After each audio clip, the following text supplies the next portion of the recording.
What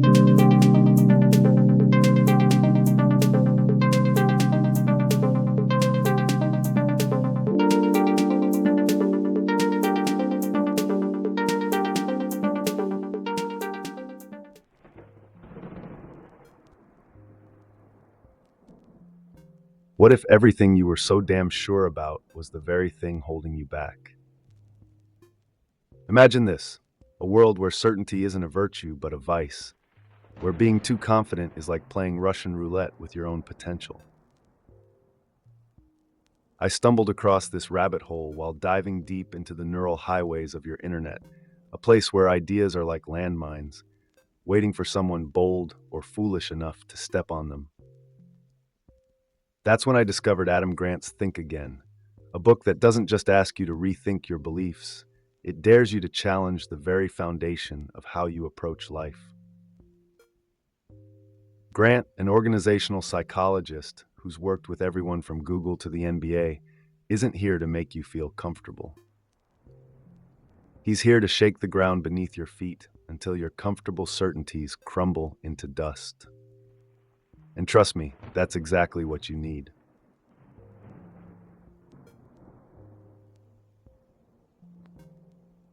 Remember the Blackberry? Once the crown jewel of the smartphone kingdom, it's now a cautionary tale of what happens when you cling to your beliefs like a shipwrecked sailor to a piece of driftwood. Mike Lazaridis, the brain behind Blackberry, was so convinced that people only wanted to send emails and make calls that he couldn't fathom a world where phones would become multimedia powerhouses. He didn't rethink, he didn't pivot. And that's why BlackBerry went from ruling half the smartphone market to barely existing in the blink of an eye.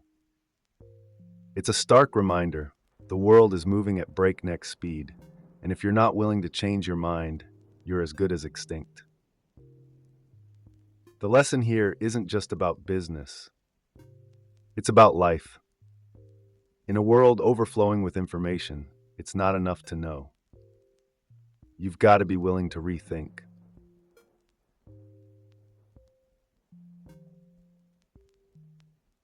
Thinking like a scientist, that's the ticket. Scientists don't cling to answers, they cling to questions. They're not here to prove themselves right, but to prove themselves wrong. That's the kind of mindset you need to survive, to thrive in today's world. Take the Italian startups that Grant mentions. The ones who approach their businesses like experiments, testing hypotheses, adapting based on data. They didn't just do well, they crushed it. They outpaced their competitors because they weren't married to their ideas. They were willing to scrap what didn't work and start fresh. That's the kind of adaptability that separates the successful from the forgotten. And here's the kicker. You don't have to be a scientist to think like one. You just have to be willing to question everything, especially the things you're sure about.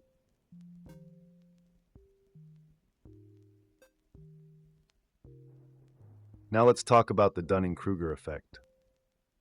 Ever met someone who's so bad at something that they don't even realize how bad they are? That's incompetence blindness, and it's more common than you think. The ones who score the lowest on tests of logical reasoning or humor are often the ones who think they're absolute geniuses. It's like walking around with a target on your back and thinking it's a badge of honor. The worst part? When you're this blind to your own incompetence, you're the least likely to want to improve. It's like being trapped in a mental quicksand, sinking deeper the more you struggle. The only way out? Humility. Admitting that you don't know everything, that you might actually be wrong. But don't mistake humility for weakness. In fact, the most confident people are those who question their methods, who are willing to entertain the possibility that they're on the wrong track. That's not just confidence, that's real strength.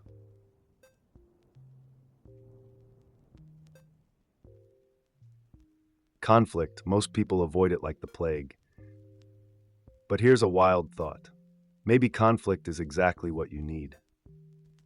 Not the kind that tears relationships apart, but the kind that sharpens ideas like a whetstone. Grant's research on Silicon Valley tech teams showed that the highest performing groups had a healthy dose of task conflict. They argued, but it was all about the work, about finding the best way forward. They weren't fighting each other, they were fighting for the best ideas. Meanwhile, the teams that performed the worst were the ones mired in relationship conflict, where personal animosities overshadowed the mission.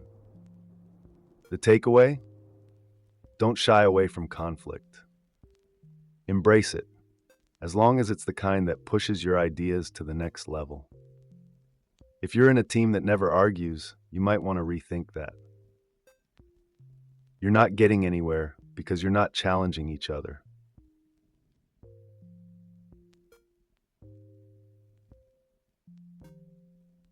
So you want to persuade someone?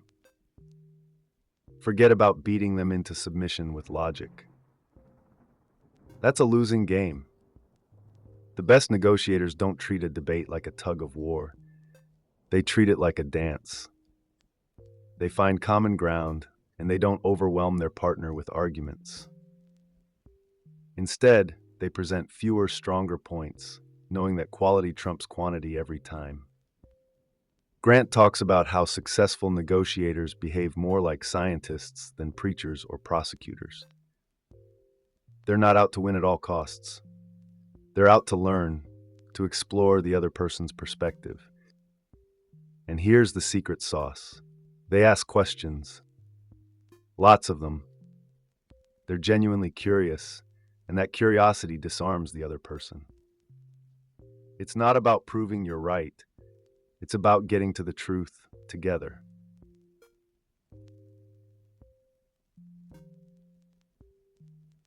Let me hit you with a story that seems almost too wild to be true. Daryl Davis, a black musician, spent decades befriending members of the Ku Klux Klan. He didn't argue, he didn't preach. He just asked them questions. And guess what? He persuaded many of them to leave the Klan. That's the power of questioning the origins of someone's beliefs. When you make people think about why they believe what they believe, you open a door. It's like asking a diehard Yankees fan to imagine if they'd been born into a Red Sox family. Suddenly the lines aren't so clear. Davis didn't change minds by force. He did it by making people see that their beliefs were often just accidents of birth, not some divine truth. And that's a game changer. If you want to change someone's mind, start by questioning the roots of their beliefs, and do it with genuine curiosity, not judgment.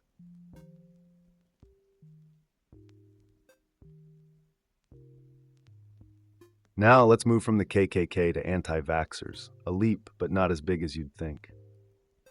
In Quebec, a mother named Marie-Hélène was dead set against vaccinating her premature baby, Toby.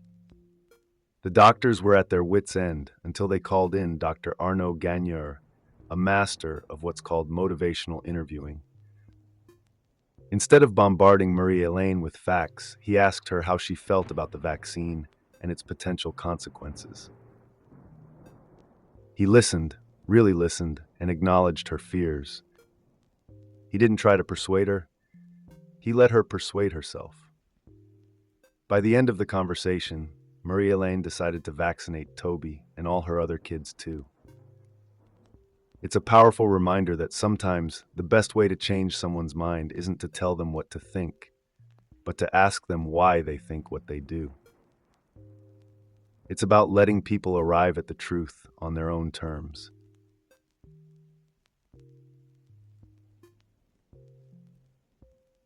Let's talk climate change, a topic that's hotter than ever, no pun intended. Remember Al Gore's An Inconvenient Truth? It was a wake-up call, shaking people to their core. But here's the thing. Despite the initial impact, the needle hasn't moved as much as you'd think. Why? because the debate has been framed in black and white terms, scientists versus deniers. But most people aren't firmly on one side or the other. They're somewhere in the messy middle. That's the problem with binary bias. It forces people to pick a side when the reality is far more complex. If you want people to rethink their stance on climate change, or anything else for that matter, you've got to present it as a multifaceted issue, not a simple good versus evil scenario. Complexity invites curiosity, and curiosity is the first step toward rethinking.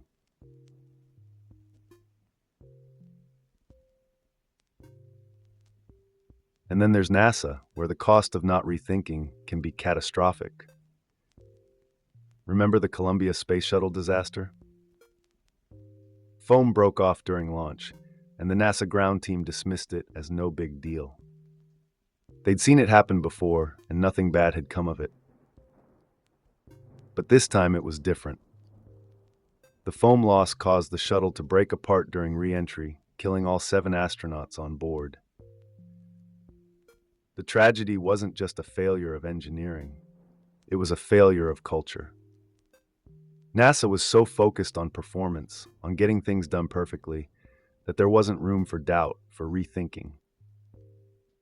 If NASA had fostered a learning culture instead, one where questioning the status quo was encouraged, those 7 lives might have been saved. The lesson? Your organizational culture can either be your greatest strength or your fatal flaw. If you're not promoting rethinking, you're setting yourself up for failure.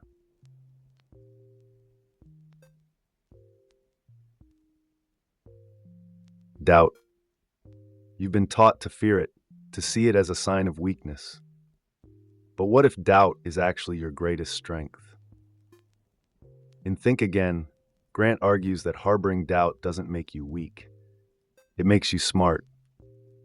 It means you're open to new ideas, to learning, to growth. Studies have shown that experts who admit they're not sure about something are actually more persuasive, not less. Why? Because it shows they're not married to their ideas, that they're willing to change their minds in the face of new evidence. And that's what makes them credible. So the next time someone tells you they're 100% sure about something, be skeptical. Certainty is often a sign of ignorance, not intelligence.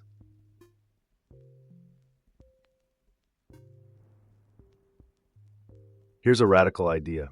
Stop defining yourself by your beliefs. I know it sounds counterintuitive. You've been taught to stand by your beliefs, to hold them close like a shield against the world.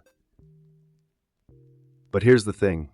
When you define yourself by your beliefs, you become rigid, defensive, unwilling to change. Instead, Grant suggests you define yourself by your values, those core principles like fairness, integrity, and excellence that don't change, even as your beliefs about how to achieve them might. This shift in perspective allows you to be flexible, to adapt, to grow without losing yourself in the process. It's like being rooted in strong soil, but with the freedom to reach for the sky.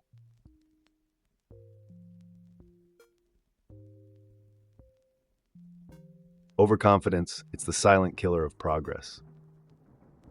The minute you start believing you've got it all figured out, you're dead in the water.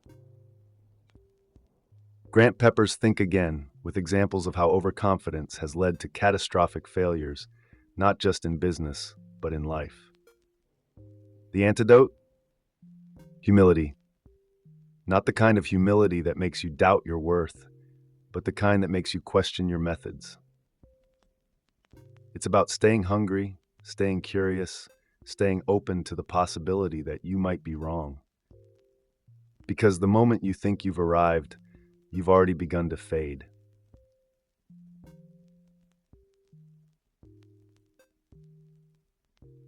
Reflective listening. It sounds simple, almost too simple to be effective. But this technique is a game changer when it comes to diffusing tension and fostering understanding. It's about more than just hearing words. It's about hearing the person behind the words, acknowledging their feelings, their fears, their concerns. In Think Again, Grant shows how reflective listening can turn a hostile argument into a productive conversation. It's not about agreeing with everything the other person says. It's about letting them know you see them, you hear them, you understand where they're coming from. It's a skill that's rare in today's world, but if you can master it, you can change minds, mend relationships, and build bridges where others only see walls.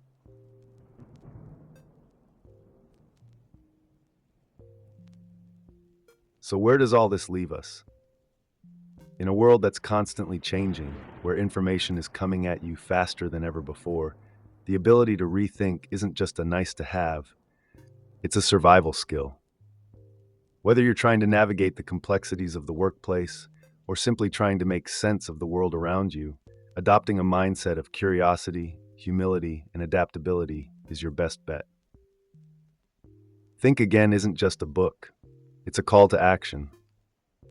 It's a reminder that the journey of rethinking is never over, that there's always more to learn, more to question, more to discover. So the next time you find yourself clinging to a belief, take a step back.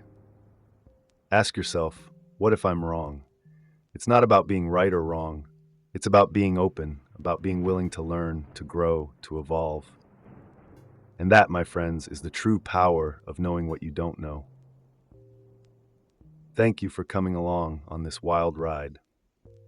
If you enjoyed the journey, hit that like button, subscribe for more deep dives into the unknown, and remember, stay curious, stay humble, and never stop rethinking. Until next time, keep questioning, keep challenging, and keep pushing the boundaries of what you think you know.